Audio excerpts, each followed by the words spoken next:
Olá, saudações. Meu nome é Henderson Santos. Eu sou aluno do mestrado em Ciência da Informação pela Universidade Federal de Pernambuco, aqui no Brasil. E eu vim aqui falar sobre a minha pesquisa que se chama Uma Crise no Nosso Tempo, reflexões sobre problemas de pós-verdade. A primeira coisa que a gente tem que ter em mente em relação à pós-verdade é de que ela não é a mesma coisa que fake news, nem a mesma coisa que desinformação. A pós-verdade, ela é, na verdade, um contexto cultural que influencia na forma como nós informamos, consumimos informação e atribuímos significado a essa informação. Buckland afirma que todo o processo de apropriação da informação, de disseminação, enfim, acontece dentro de um contexto cultural específico.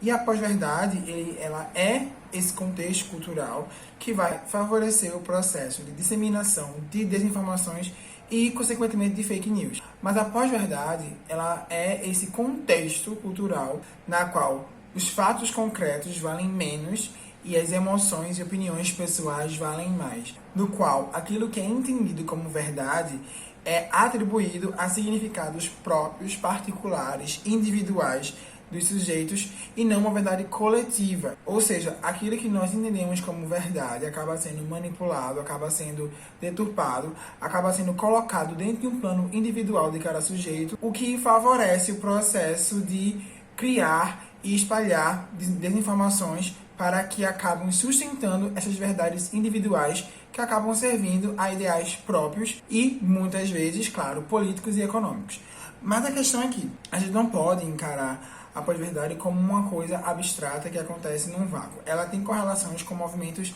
concretos, movimentos inerentes ao capitalismo. Bauman vem trazer uma definição de que a nossa fase da modernidade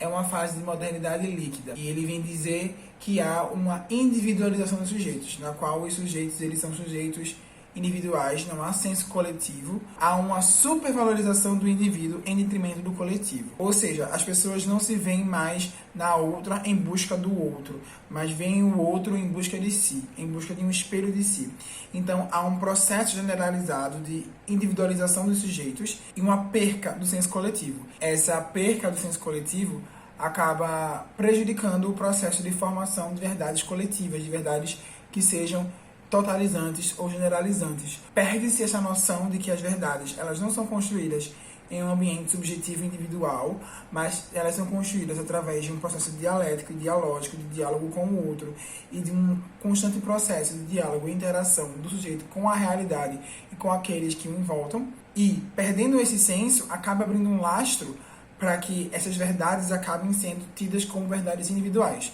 Se os sujeitos são individualizados e não se reconhecem em si, não se reconhecem no outro, então não tem porquê a sua verdade ser uma verdade construída em conjunto. Ela não é uma verdade pautada na alteridade, uma verdade pautada no dialogismo, mas uma verdade pautada no narcisismo, pautada no que aquela pessoa acredita de igual a mim. Ou seja, a partir do momento em que essa verdade ela é construída baseada numa visão narcisística, numa visão de procurando um espelho,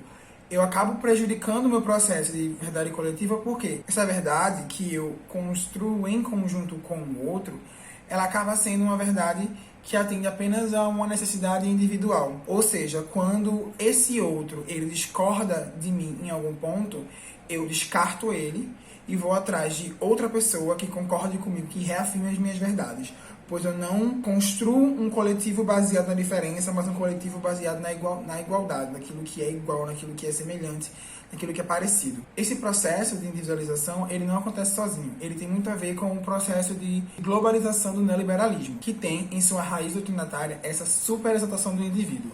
Ou seja, o neoliberalismo, ele traz essa ideia de que a liberdade individual é a liberdade que deve ser valorizada, pois é dela que tudo deriva. Então, o Estado deve ser abolido em detrimento ao Deus mercado, pois o mercado vai permitir que essas pessoas sejam livres individualmente. Não pode haver nenhuma instância que coletivize essas ideologias, não pode ter nenhuma instância que coletivize essas relações. Todas as relações têm que ser pautadas naquilo que é individual, naquilo que é privado. E a partir do momento em que há essa privatização da existência,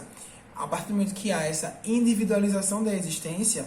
eu prego um ideal libertário que diz respeito somente a aquilo que é individual, particular, único. E aí eu saio de uma ideia de liberdade coletiva para uma ideia de liberdade individual, mas sem estar atento que a liberdade individual pressupõe uma liberdade coletiva. Sem uma emancipação global, não há emancipação individual. Esse processo de superexaltação do indivíduo, ele acaba gerando uma sociedade,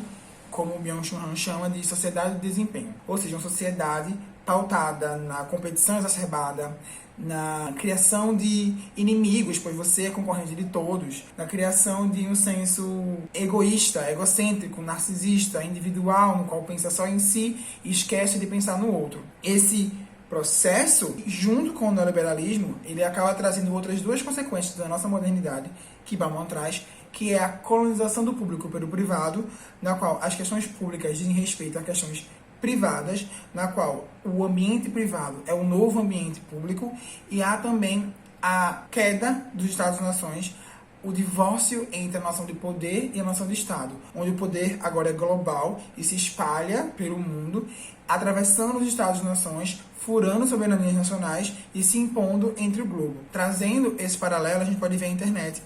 como um ambiente de colonização do espaço público e como um ambiente de poder global, pois a internet está em todos os lugares da esfera pública,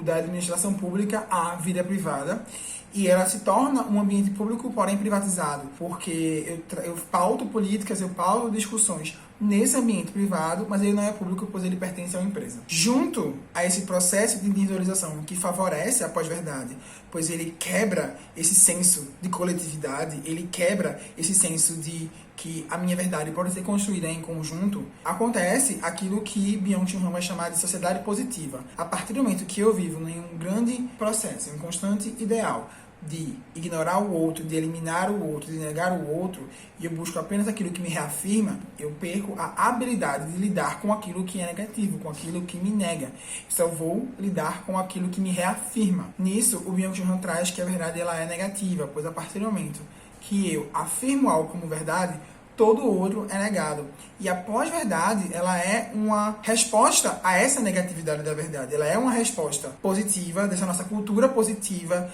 do nosso século XXI, da nossa contemporaneidade, à negatividade da verdade. Pois, a partir do momento em que eu me defronto com uma verdade que nega aquilo que eu já acredito, eu tenho que recorrer a um ideal, a uma verdade, a uma afirmação que vá reafirmar, que vá confirmar aquilo que eu já acredito. Então, eu recorro a essa pós-verdade para negar a verdade que opõe aquilo que eu acredito. Ou seja, se eu não acredito que a vacina dê certo e eu tenho fatos científicos que comprovam que a vacina dá certo, eu recorro a uma pós-verdade e eu recorro a desinformações para reafirmar aquela minha crença, pois eu não sou capaz mais de lidar com algo que me nega, com algo que nega aquilo que eu acredito. Então, uma das primeiras causas da pós-verdade é esse processo neoliberal de individualização, esse processo de queda do diálogo, de queda do outro, de quebra do coletivo, exaltação do indivíduo e negação daquilo que é negativo e uma reafirmação daquilo que é positivo, junto com um processo latente de despolitização. A individualização causada pelo neoliberalismo, ele já é um processo de despolitização e ele já causa despolitização, pois a partir do momento em que eu não me enxergo no outro, eu não crio uma consciência de classe. Sem criar uma consciência de classe, eu não estou atento aos problemas que me atingem enquanto classe. Eu acabo achando que os meus problemas são problemas individuais e não percebo que o meu problema diz respeito a toda uma classe. Sem ter esse senso coletivo de classe, eu acabo estando sujeito a armadilhas despolitizadoras, que aí a Sabrina Fernandes vai trazer a pós-política e a outra política, onde a pós-política é a despolitização que vem pregar uma neutralidade, onde não há viés ideológicos, onde tudo é uma questão técnica, tecnocrata, e onde a outra política vai criar fantasmas, vai criar inimigos, vai eleger inimigos, pegar conflitos e falsear esses conflitos em prol do combate desse inimigo. Ou seja, a pós-política vai negar que há uma luta de classes, vai negar que há conflitos de interesses, vai negar que há ideologias e vai pregar que todas as soluções são tecnocratas, enquanto a outra política ela vai reconhecer que há conflitos, mas vai falsear esses conflitos, vai criar fantasmas para esses conflitos. Então, vai criar o fantasma do comunismo, que é a causa dos seus problemas, vai criar o fantasma dos estrangeiros, que é a causa dos seus problemas, pois ele vai pegar esses desejos, esses conflitos latentes decorrentes das contradições da estrutura capitalista e vai eleger um inimigo despolitizado para atingir um objetivo específico. Isso colabora na pós-verdade, isso colabora no processo de disseminação de informações, pois a pós-política vai impedir que as pessoas enxerguem como um problema estrutural, como um problema decorrente do capitalismo, enquanto a ultrapolítica ela vai usar desse ideal de individualização, desse ideal de fantasmas, de medos e de anseios e de repulsa do outro em prol daqueles que são meus, para impulsionar desinformações, para alimentar a pós-verdade e para utilizar desses processos de disseminação de desinformação e desse contexto de pós-verdade para, então, poder atingir seus objetivos de dominação.